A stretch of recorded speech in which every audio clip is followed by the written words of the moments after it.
Unemployed and Afraid acknowledges the traditional owners of the land we have recorded this episode on and of the land where you, the listener, are tuning in from. We would like to pay our respects to elders past, present, and extend our respect to any First Nations, Aboriginal, and Torres Strait Islander people joining us today, acknowledging that this always was and always will be Aboriginal land. Welcome to Unemployed and Afraid, a podcast that explores the glorious mess of building brands, businesses, and a career you love with the people who've done it. I'm your host, Kim Curtin. Thank you for being here. Let's get into today's story of starting over. It's good to have you here, listener. Thank you for choosing Unemployed and Afraid as your destination for business building inspo, because that is exactly what we're here for. And Lord, there are just so many ways you can find yourself in the midst of chaos that is building your own brand and business. My guest today spent over 2 decades in an industry, working for others, with most of that time spent at the one company, until that role he had disappeared. That is an intense place to be. Our guest today, Mike Fitzpatrick, will share with you exactly what happened next. We talk about how job hunting can be the very thing that pushes you towards your own business, why conversations with your network can spark thinking you didn't know was in there, getting over worrying about what other people think, and how just one small business idea leads to the next big thing in your life. Enjoy the chat. Mike Fitzpatrick is Director of Content, Strategy and Talent Management company Mediafitz, which he founded after leaving a 33-year radio career. But I'll let him tell you all about that journey. Mediafitz specializes in the content strategy and talent management of audio content, podcasting and radio, working with clients like Audible, Channel 9 and World Vision, while also mentoring and nurturing young creators to tell their own stories. His work over the years has been award-winning, from Best Content Director at the Australian Commercial Radio Awards to Most Innovative International Radio Format at the Worldwide Radio Awards in LA. But bringing that long-developed skill set into creating something of his own has taken more resilience and self-belief than he thought he had. Well, there's a feel me and the listener can 100% relate to. Mike, I'm so looking forward to hearing all about your journey with Mediafitz. Welcome to Unemployed and Afraid. Thank you, Kim. Thank you for having me. I'm very excited to be here. Believe it or not, this is my first ever podcast interview. I'm used to being the host. I was a radio presenter for 20 plus years. So this is the first time I've been on the other side of the mic. Oh, I wish I had a panel so I could do a little cherry pop noise, but I don't. So if we can just all visualize that is the noise that I would create for you right now. Yep. But I'm absolutely honored then to be your first interview. Tell me, how would your best friend describe you? How would my best friend describe me? Loud, with an opinion on everything, and someone who knows a little about a lot. I think I actually have a few people in my life that would just say the same thing about me. Yeah, I can talk about anything, but only for a certain amount of time before I realize, or they realize that I actually don't know what I'm talking about. And I've believed for a long time that and this gets said to me at home all the time, just because you say something like you believe it doesn't mean it to be true. It just depends who you're saying it to. Hey, if you can get it out before Correct. That champagne glass or that beer glass finishes at a networking event, you're good. Then just run. Correct. That is correct. Look, let's go right back before Mediafitz, maybe past all that came before it and all the way back. Who were you? Well, I was a little boy in a country town. I grew up going to a public school, being interested in reading and music. I was never really a sporty kid, and I just dreamt about being an actor as a kid. And then I discovered this love for radio late at night, because we lived out in the bush, like 30 minutes out of Bathurst, near a place called Oberon, and it was very bushy and there was no neighbours. And at night, I would listen to the radio in the dark. And of an afternoon after school, whilst waiting for my parents to drive me home, I'd go to the Bathurst City Library and I would borrow cassettes of old BBC radio shows, Hancock's Half Hour and The Goon Show and Morecambe and Wise and all these old shows. And I would listen to those at night as well. And so that, listening to those voices and listening to the performance, listening to radio hosts interview obscure people and radio plays, it really came to life in my head. And so when I had the opportunity in year 10 back in those days, you did work experience in year 10, and I did work experience at the local radio station and literally never left. I annoyed them to the point where they gave me a job as, funnily enough, as the only job that was going in the radio station was as a technician. So I went in and learned how to wind old carts and fix reel-to-reel machines and vacuum the studio and wipe down the desks and replace the styluses on the record player because I'm that old, and convince them that I needed to be there. And from there, I ended up doing a midnight to dawn shift when someone got sick one weekend with my squeaky little voice, and haven't really looked back since, until the last 12 months when I stepped away from radio for the first time since I was 15. So that's a significant amount of time. It was 1989, so it's that 34 years. Wow. I'm absolutely convinced that cassettes are about to make a comeback. So, well, they are now already. I mean, they're selling them. I don't know why. They're awful. They're not pragmatic. They get chewed up. They melt in the sun in the car. There's a hiss behind them. It's an awful, awful product. Vinyl, I get, if you're very tactile, and you get to watch the record go around, and if you turn the speakers down, you can hear the grooves being played through the stylus on the record player if you listen very carefully, and you can read a cover of a CD. But cassettes, I have an album, but I've never understood cassettes. I really hope they go away again. Let's see. I think somebody's going to get obsessed with them. Some influencer's going to start sharing their cassette collection, and we're all totally screwed. Correct. So tell me a little bit more about your time in radio. So once you got on the waves, things started happening. Tell me some of the highlights, some of the exciting things that happened. Well, I mean, I did leave radio briefly. I left full-time radio briefly when I was 19. I went and studied theatre and acting and performance, and did some work with the Sydney Theatre Company, and then went back to radio because I was going to auditions and I was turning up and not getting parts, and that's horrible. If you've got a lot of what they call head noise, that can be really a real challenge. And I didn't want to end up being a waiter. I didn't have enough self-belief in those days to think that I could do it. So I went back to radio, and I only really ever wanted to work at one radio network, and that was Triple M. It was the network to work at when I was a kid. It had Doug Mulray and Andrew Denton and Club Veg and the D-Generation, all these amazing people. And so, I felt that if I couldn't work at Triple M, then I wouldn't work anywhere else in radio. So I left to go and work at MTV. And when I got there, I realized that they were owned by Old Stereo, who happened to be the biggest and in those days most prestigious radio company in the country, and very quickly talked myself out of my job at MTV as a VJ and music director and back into radio, where I started again doing midnight to dawn on Triple M in Sydney. I still remember the smell of the studio. I remember going up in the lift at Bondi Junction, what it was like walking through Westfield where the radio station was located at 11 o'clock at night, and being the only person there, and going up and just, we had this incredible view across Sydney Harbour, and it was a real experience. And I still dream. So that they left that radio station many years later, and I still have dreams that I'm walking back into that building. People do in their lives, they revisit old places from their life and their past. And I revisit that station and those studios all the time. Such was its influence on me. From there, I did the radio journey. If you don't know, people in radio tend to travel around a lot, especially if you're on the air, you get moved where they tell you to go. I was lucky enough to only go to Brisbane and then Melbourne and then Sydney and then Melbourne. So I stayed on the East Coast. I never made it to Perth or Adelaide as an announcer, but I went from being a music personality, as they call it, back announcing records, to being in shows. And I ended up in a breakfast show called The Cage, which was a big breakfast show in Melbourne for around 7 years, and also was networked into Sydney for a period of time. And that was a lot of fun because I was working with the most incredible people, comedians that I'd seen on television and listened to on radio over the years, Peter Berner and Tim Smith and Matt Parkinson, Bridget Duclos. I got to work with James Brayshaw. And then from there, I became a programmer.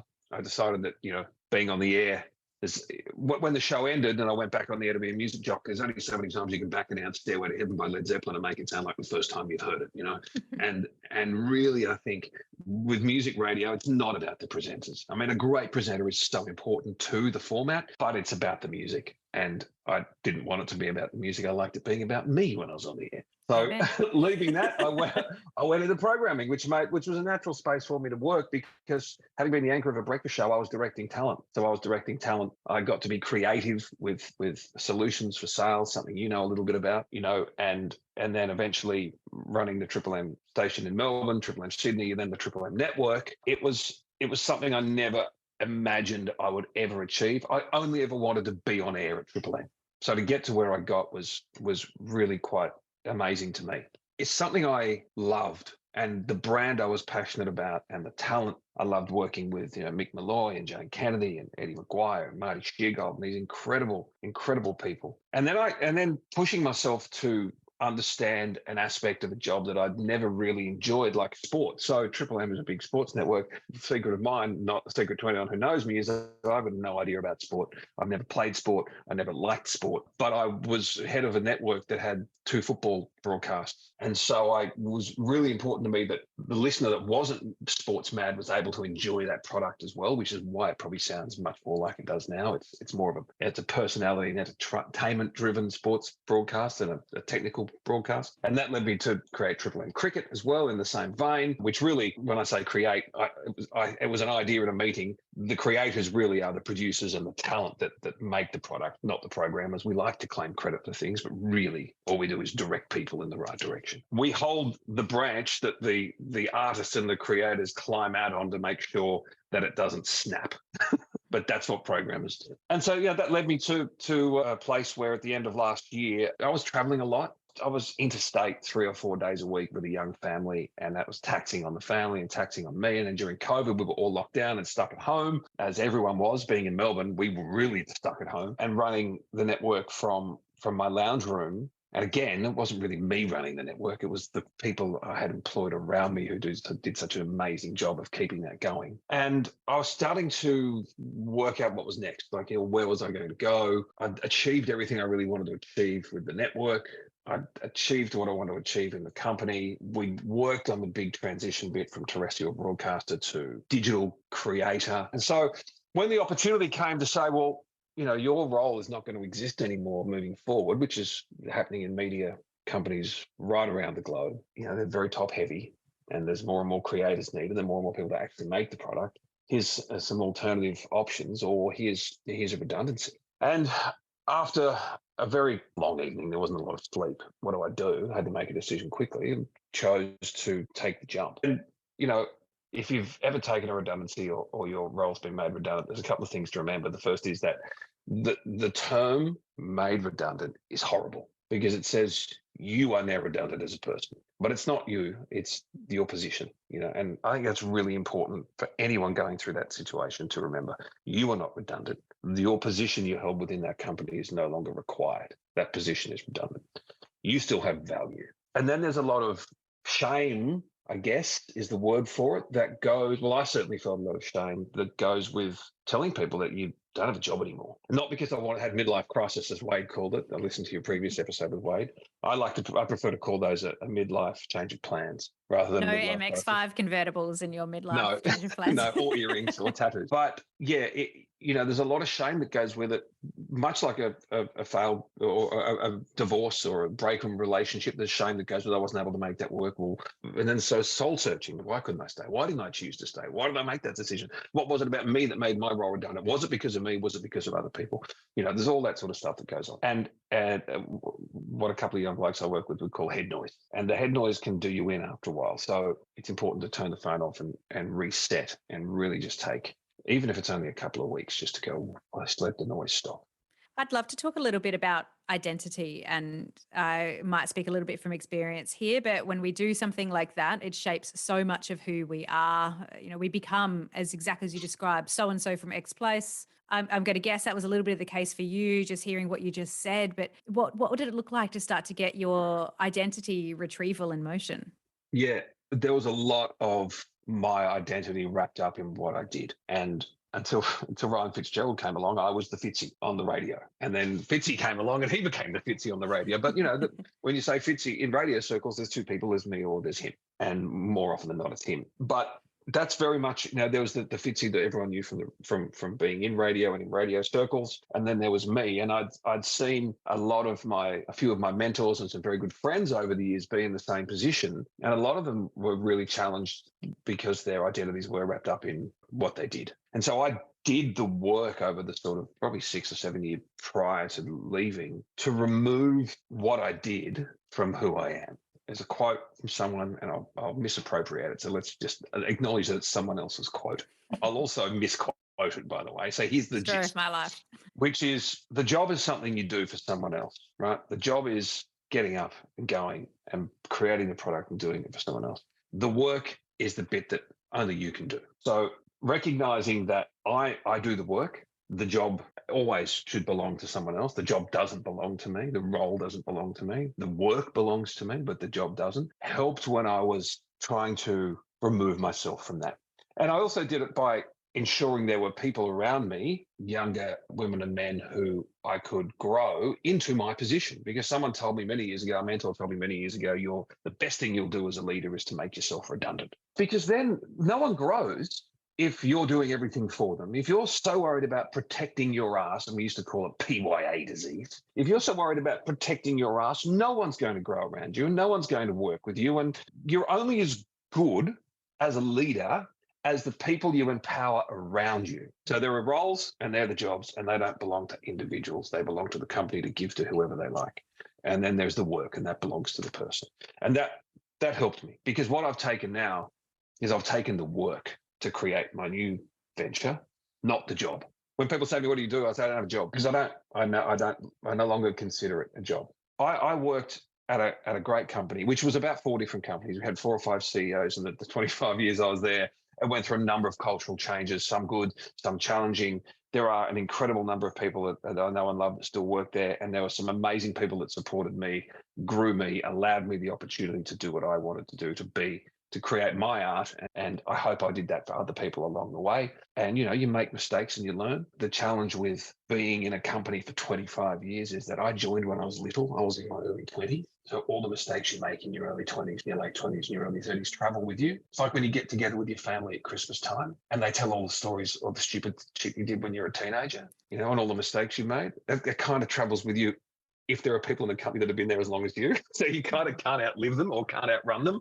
You almost have to remind people that, hey, I used to be like that and now I'm like this. I've changed. But look, I had 25 amazing years in that company, and I had 33 amazing years in radio and got to do things I never thought I'd do. And sitting down to rethink what the future looked like was probably the most challenging thing I've done in that time. And you mentioned that you thought about going for roles elsewhere and finding your next job. What changed in that journey to send you on the path to creating your own business? Oh my God, you can go down the LinkedIn rabbit hole. I know you I and love the Wade. LinkedIn rabbit hole. It's my favorite place. You and Wade love the LinkedIn rabbit hole. We love it. It's great as long as you're in the feed. It's not good if you're in the job section. What I discovered about going for jobs was that I'd never applied for a job in my life. I'd talked my way into all the positions I had. But there's this thing that I didn't know about, the optimizing your CV so that all the correct terms are in there when you apply for a position. And I was applying for jobs and not getting anything back. And jobs I was actually overqualified for. And I had a couple of interviews and was unsuccessful. And I couldn't work out why. And then I spoke to a recruitment expert who said, well, this is why. And she helped me with my CV. But then she said, what do you want to do? And I couldn't answer the question. It's really hard for me to place you if I don't know what you want to do. And I said, well, I don't know what I want to do. So that became a journey, and I hate the word journey because it sounds like I'm on Australian Idol, but that became a journey in itself.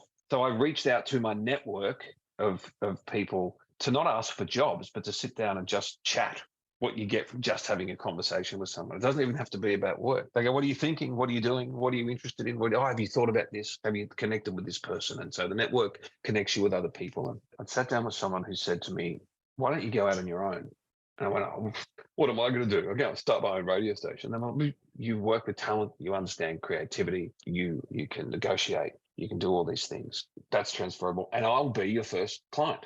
And okay. And from that, I got the confidence to reach out to someone else who was not someone I really connected with in the past, but had spoken to. And he said, oh, we'd love to have you work with us in that capacity. So then all of a sudden I had 2 clients. In my downtime, I had been listening to a lot of podcasts, and I'd found a couple of guys who had this amazing rapport. And I sent them to a couple of friends of mine and said, who are talent managers, and said, you should manage these guys. And they're like, oh, no, we're kind of full at the moment. We've got a full slate. So I reached out to these boys and said, can I offer to help you? I'm on gardening leave. I'm not supposed to be working. I've had years of working in radio and content. Can I help you? Can I offer you advice? Tell me to stick it or accept it. And they said, oh, we'd love your help and your feedback. And from there, they said, would you, be interested in managing us? And I hadn't considered it, but I said, look, I'll do it to help you out. And that led to, they recommended me to someone else, and they recommended me to someone else. And so now it's a thing. And what I started out thinking the business was going to be is not what the business has ended up being. It goes through an evolution, and it's you will end up where you need to be, I think, if you're always looking for what's next. And that, it's hard. And I heard you and Wade talk about this as well. Sometimes you've got to live in the moment and go, no, just be doing the work, not looking for what's next. Because if you're always looking for what's next, you don't have time to do the work. And if you do the work properly, what's next will come. I know it's kind of I can't give you a job unless you had the experience, but I can't get the experience unless you had the job kind of vicious circle. But it's true. You've got to do the work for the next thing to happen without going out and looking for the next thing to happen. My God, I just talked a lot. Oh, you're being interviewed on a podcast. This is what it feels like. Any of this interesting? It's very interesting. And don't worry, there's something you said there earlier about interviewing and then being interviewed and kind of stepping out. Look, it's my favorite part about this podcast. I get to just pick the brains of people and learn all about their journeys. So, and I think you've just tapped into something incredibly important there, which I think takes a really long time, maybe not a really long time for everybody, but certainly for me and certainly for a lot of people that I have spoken to on this podcast.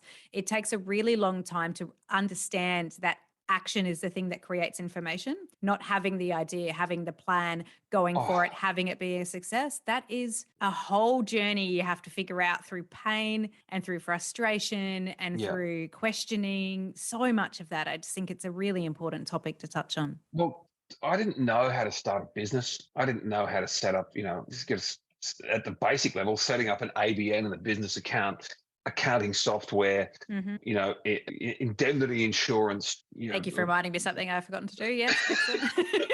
All that sort. Good luck trying to find something for podcasters. All that kind of stuff. Setting up a business. How do I bill? Who do I talk to? What do my hours look like? What do I charge? It's really hard. I know. How do I charge? And I got some great advice from some people, and I continue to catch up with those people. When you're not working, or when you lose your job, or when you leave, the people, I've always found this interesting. The silence is deafening for the people you think that will call that don't. Oh, yes. I think I did a whole piece on this in my first solo episode, that the silence is deafening from those you think, yes. But I've said to myself, it's not like I have to forgive them. I mean, that's their own thing. But it's hard sometimes to know what to say to someone. You don't know if you don't know. If you haven't been on a business journey, it's really hard to understand how hard it is. I know. And then the people that do ring it comes from the strangest, the places you would never expect it. Yep. I worked with Eddie Maguire for years, and I got a phone call from Eddie straight away. Hey mate, what can I do to help? And so your first thing to think is, what does people say? Let me know what I can do to help you. Let me know what I can do to help you. Anything I can do to help you on your journey, anything I can do to help you start your business. What that actually means is, I'm not going to help you. I'm not going to give you a job, but it's exactly as I've just spoken about. It means sitting down, having a discussion, because that might lead you to open a different door in your own brain. That might lead you to head a different direction. That I hadn't thought about doing my own thing until I sat down with my mate, and he said, "Why don't you do this?" I was looking for jobs, and I nearly had a job at an international radio station. We were all prepared to move, and it fell through. And that's kind of I went, well, that just would have been doing the same thing I was doing before. And I kind of felt like I'd achieved that. So what can I do that's different? And I'm sure this will change again as it develops and as it evolves. But I'm one of those people, much like Wade, and I reference that episode a lot because I love the man. He's such a good human. I need a lot of different things to do. I can't just focus on one thing. So the work I do with my different clients is so different from each other. I'm not treading on any toes. I'm not working in the same space, so it becomes boring. Like it's stretching a different muscle. It's exercising a different muscle every time I sit down to work with that particular client on that particular. But you know what I'm interested in, because you did this, right? So you left and you went and started the podcast. And when I left radio, the first thing I said was, I'm not going to go and start a podcast. I'm not going to be the guy that starts a podcast. But you're a radio person who's left and started the podcast. And how did that journey happen for you?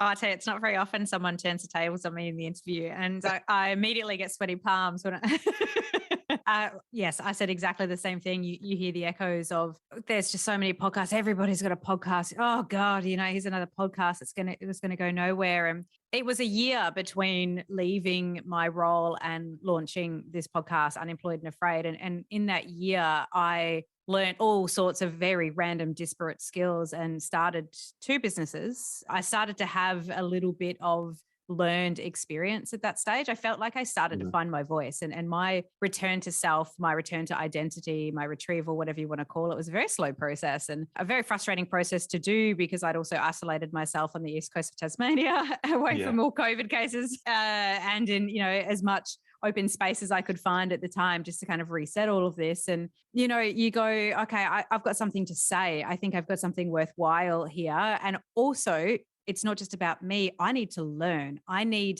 to find people who are on the same journey as I am so that I can learn from them directly. And if I'm having this struggle, surely somebody else is as well. And that was my guiding purpose in starting this, was incredibly selfish. I need to learn. I need to I have nobody in my network who is out on their own trying to not only start a business, find what kind of business they even want to start at the same time, and learning all these new skills and becoming the person that they want to be. And I just needed to find those people. So incredibly selfish to start with. And it certainly turned out that there are a few people out there who are going through similar versions of the same thing, but moreover, want to have something of their own, want to have their own business. I became an entrepreneur for the first time at 18 when I purchased a beauty salon. I don't think I've ever mentioned that on this podcast. No. It's very random, but I was a beauty therapist at the time, and there was a tiny little salon that I worked in, and the person was like, "Oh, I'm gonna shut it down." And I was like, "No, can I like, what would it take to have this? What's take you on a lease? What is it? Small investment. I think at the time it was probably like all the money I had in the world." Yeah. And fucked that up royally and learned a lot of lessons, and have done that quite a few times since then. So I've been an entrepreneur at the same time as I've been a corporate. I'll just say a corporate human. I won't say the worst word. the other W word. Yes. Well, but you fucked it up. But mistakes are the fuel of success, right? Oh, so amen. If you hadn't made those mistakes, it wouldn't have led you to the next success. 100%. Absolutely agree. Try and list all the mistakes you've made in your life and what you've learned from them. Like, that's a big book. Oh, that's my pile of journals next to my bed. Very important practice. But yes, launching a podcast in particularly when you have a history in a media format, regardless of what role you played within that media format, is really unnerving. People are going to have opinions. It's going to be a little bit of an eye roll here or there, but you also know that there's going to be support and excitement, and people just love to see people just doing whatever they want to do at the end of the day, because it does give encouragement to others. If everyone's constantly embarrassed about what their friends, family, previous colleagues or current colleagues are going to say about what they're putting out into the world, they'll never do anything. No one will ever do anything. So you've just got to give it a go. And it's led me to some incredible people and some incredible opportunities, and certainly going nowhere anytime soon. And it's a really important part is just to follow that thread and follow that evolution. Yeah. But to the point of putting it out to your network, that is really scary. I'd love to know for you what it's like to do that from your perspective. So putting out Mediafitz to your network, let's go back to LinkedIn, however you wanted to do it. What was that like? Well, I mean, you touched on a couple of things there, like, people listening to you putting it out there and people sort of listening to it and cringing. And I can hear a bit of a collective eye roll from people, because I don't necessarily, believe it or not, I actually don't like necessarily talking about myself. And some of the things I've said to you today are quite vulnerable that I haven't shared with anybody before, especially the stuff about this shame that comes with not having a job. But I think the thing to remember, I've always said I don't really care what other people think, but to some extent we all care what other people think of us. Yeah. Certainly, no one wants to be thought of in a bad way, but I've always maintained that I only care about people whose opinions I value, and what their thoughts of me are. So my kids, if I care what my kids think about me, because I value them and I value their opinion. Someone I've never met, trolls. Social media trolls, people in the industry that I've never met before who have made their own mind up before ever meeting you. I don't really care what they think. But also at the same time, we all think that people must be thinking the worst of us or thinking about us at any given time. Well, what are they going to think about this? I'm launching my own business. They're going to think, oh, here he goes, another guy doing, X. I couldn't hack it any longer in radio. 33 years. Come on, he could have. I'm going to get to 45. He hasn't really put in the hard yard. But ultimately, you've got to remember that you are not a character in someone else's story. You are not the lead character in anyone else's story other than your own. You are an extra at best. So people are not thinking about you all the time. when anyone sits there and thinks, what's this person going to think? They probably haven't. And if they see on LinkedIn you've started the business, they'll probably go, oh, that's cool. Or one of those say congrats to Mike for starting Mediafitz, which you can tell when someone's pushed the button. Congrats.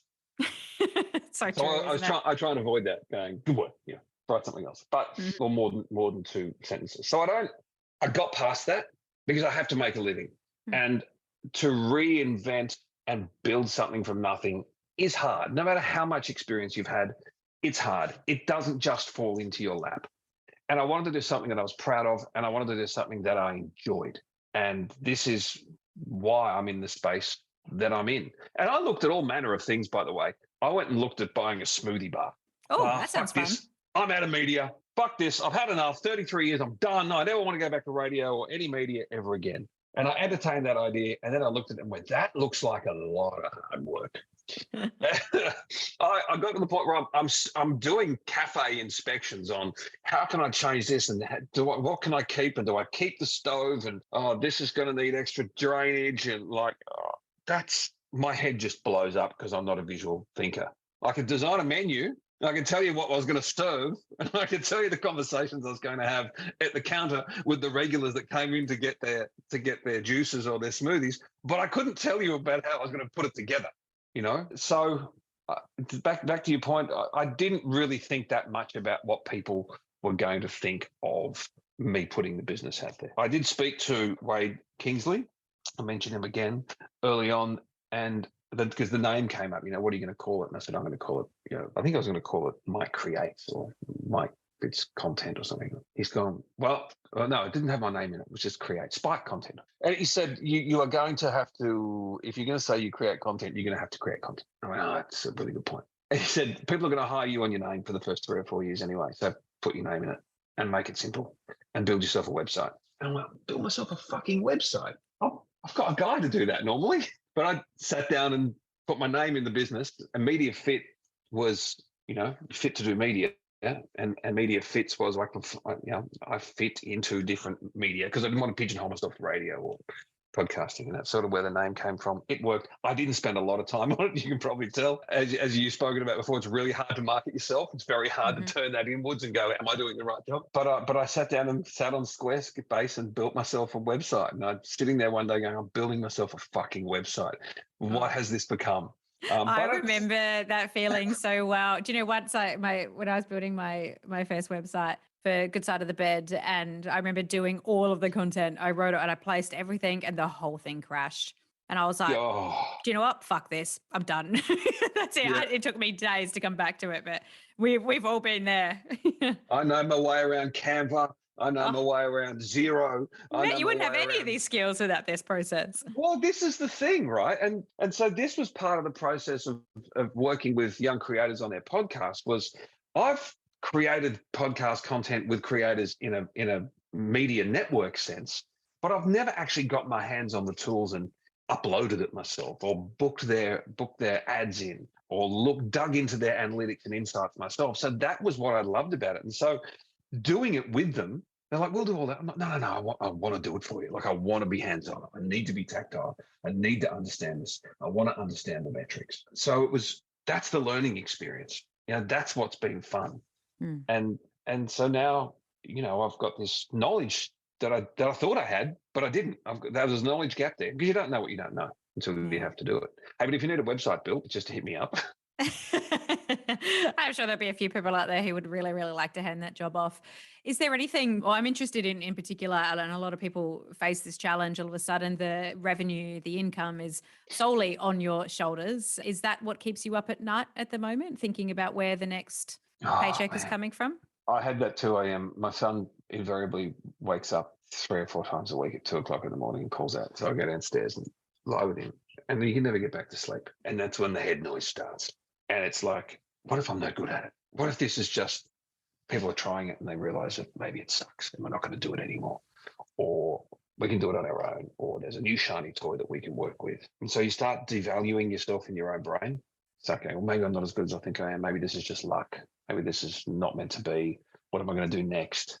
What else could I do? And then you start doing sums in your head. And how long could I survive?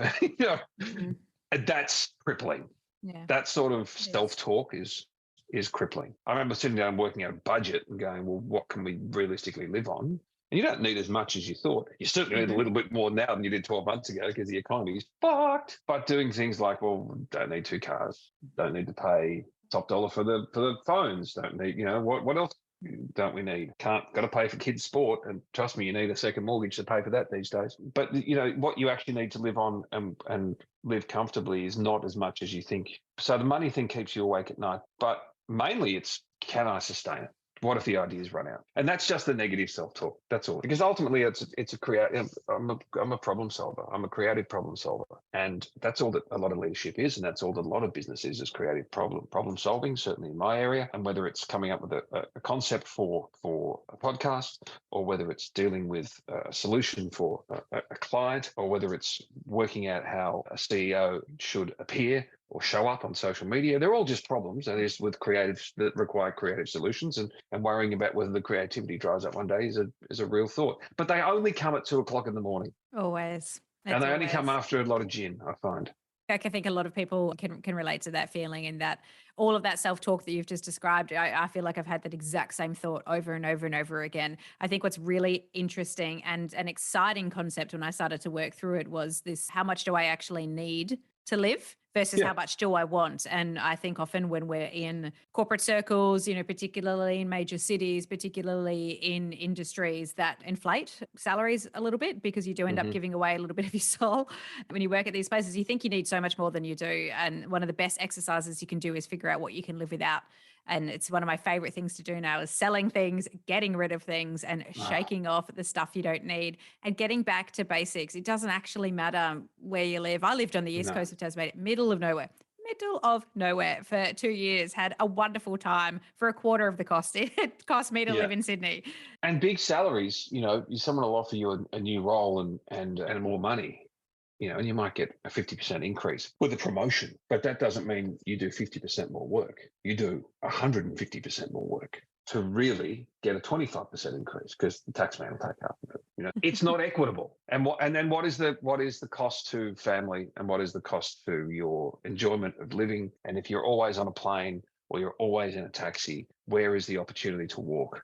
Where is the opportunity to listen? Where is the opportunity to be mindful? I was taught to meditate, transcendental meditation, a few years ago at a place in Bali, Pavati. If you ever go, I highly recommend it. Steve's an incredible teacher, and he was taught by the Maharishi who taught the Beatles. But he changed my life by being able to meditate, and it is really the greatest gift. And I thought it was, a wank. I'm moving ahead of a driver. I'm moving ahead at 100 miles an hour. I'm dealing with this and I'm dealing with that. And I'm up at 5 a.m. listening to breakfast shows. I'm getting home at 7 p.m. and I'm on a plane to Brisbane, and I'm dinnering with, high profile people. And I'm like, I don't have time for that. But you need to make time for it, because it just changes your life.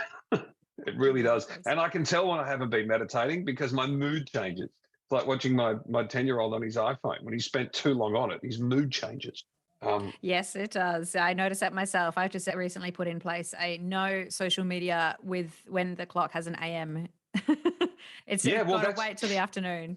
When you're at Sukhavati, that's the first thing they say to you when you wake up in the morning. It's meditate and have tea. They have the special tea for you, and do a paddy walk. We'll walk through the paddies. And no phones. I say no phones. Don't do any phones for the first 2 hours of waking up, because it's bad for your brain. And it's so hard, because they're next to our beds, right? We use them for everything. What time is it? Where's the alarm? What's happening in the world? What am I going to listen to? It's right there. And it's a real challenge to not have it be the first thing you reach for every morning. There's very smart people on this planet whose sole job is to keep you looking at that thing, to attract and sell your attention. And so I agree with you. It's a very, very difficult thing to fight. So as we start to get towards the end of our journey together, we love a journey, don't we? But when you're out on your own, you do learn pretty quickly how important community is. I think you've described a lot of that in what you shared today. And it's something that I have learnt to value above and beyond all else. So with community in mind, how can the listener and I support you on your journey as your business evolves? Now, I've heard you ask this before, and I don't know the answer.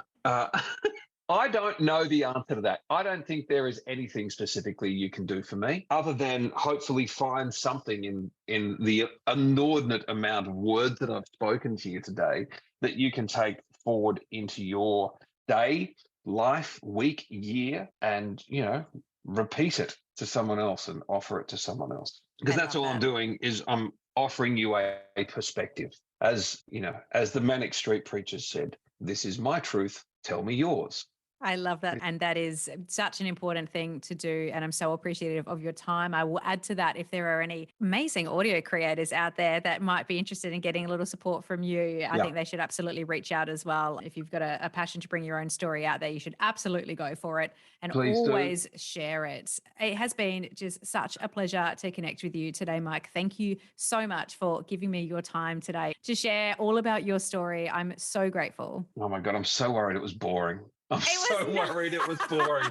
I'm not going to listen to that. I just watched a 2-hour sit-down talk last night with Bono in a church in Washington. Oh, wow. And I never thought that man would be boring, but I was bored at the end of it. And I was now sitting here going, am I Bono in the church? Have I just really bored everyone to death with self-analysis and reflection? Hopefully there's some stuff in there that's helpful. Now, I'll tell you what, the one thing I will leave any of your listeners with who are thinking about starting a podcast, the first question you need to ask yourself is why? Because I ask this of everyone I work with now that says to me they want to start a podcast, and I don't ask them what the podcast's about or how they're going to record it, or I just say why. And the answer is, if the answer is because I don't want to work for a living and I want to make shitloads of money, then I don't work with them.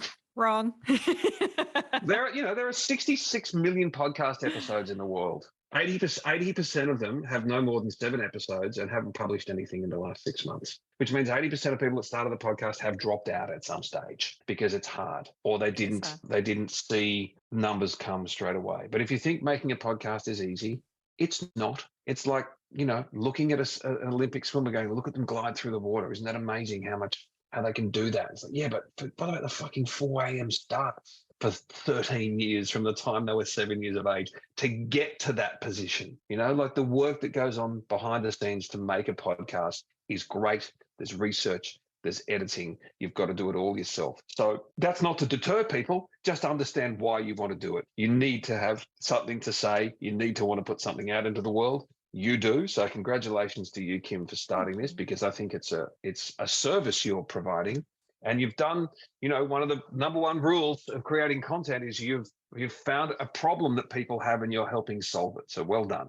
Oh, thank you. I so appreciate that. And I appreciate how well you articulated what we all will be very familiar with, which is the vulnerability hangover. So do not worry. This episode was very far from boring. Your story is very far from boring and always evolving. And I can't wait to see more. It's been such a pleasure, Mike. Thank you. Beauty. Thanks, Kim. Thank you for listening to Unemployed and Afraid, the stories of starting over with your host, me, Kim Curtin. If you love it, you can say thanks with a star rating and a review. And of course, join the community on Instagram and LinkedIn. Find us at Unemployed and Afraid. See you there.